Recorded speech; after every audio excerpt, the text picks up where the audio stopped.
You saw the other day where a massive tanker, this was bigger than 2 million barrels, a massive tanker was trying to run it, and the young captain of the ship from Annapolis, these guys are like central casting. You could move them to Hollywood right now. They'd be movie stars. But you saw him saying, we have guns trained on your ship. Turn your ship around.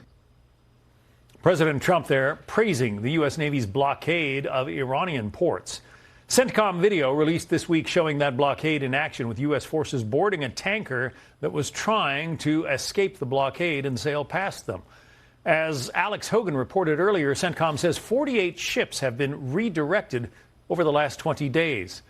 Let's bring in Maleki. He is a former senior sanctions strategist and a senior fellow at the Foundation for Defense of Democracies. Miad, welcome, first of all. Are the sanctions and the blockade, are they working? Thanks for having me. Of course they're working. I mean, it's now, we're at the point that we have a level of leverage with this terrorist regime that we've never had since 1979. Both economically and politically, they're weakened. Their military is degraded significantly. This is the first time that you have Department of War and Department of Treasury together. Again, putting a pressure on this regime that it has never felt since 1979, or maybe the last time they had such pressure was during Iran-Iraq war in the 80s. I believe it was our Alex Hogan who suggested that the Iranians have a high tolerance for pain. You think they can continue to tolerate what's going on, what the U.S. is imposing on them? They do have, it's a dictatorship, so they don't care as much about their public opinion that we do here. So they can probably absorb a lot of pressure economically. Now, what's different now is that they have limited number of days before they have to deal with, storage of oil, capacity. Gasoline shortage is something they're going to have to deal with.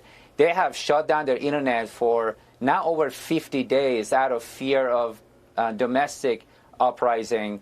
And they're losing about $50 million a day just because of that internet shutdown, and about $435 million a day because of the blockade, and they're not able to import and export.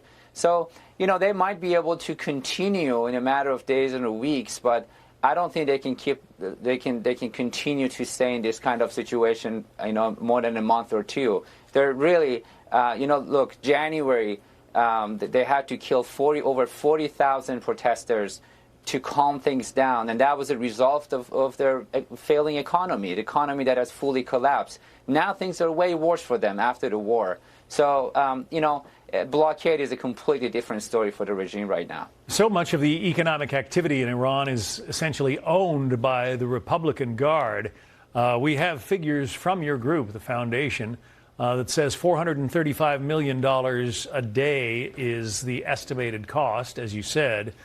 If that is if those losses are being essentially absorbed by the Iranian Revolutionary Guard, that's great. But it's also affecting the Iranian people, is it not? It is affecting the Iranian people, unfortunately. The Iranian people has been probably the main victims of this regime, and now the global economy. But here's my take on this.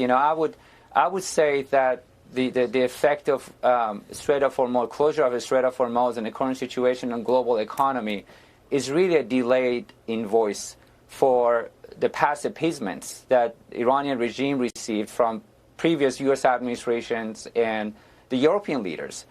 Years of empowering this regime, legitimizing this regime, and President Trump is now dealing with it, really trying to put an end to this nightmare of this regime that, again, the Iranian people have been paying for 47 years now, and the global economy is now taking a hit for it. But I think the past appeasement that this regime received from previous administrations here in the U.S. and European allies should be blamed more than anyone else.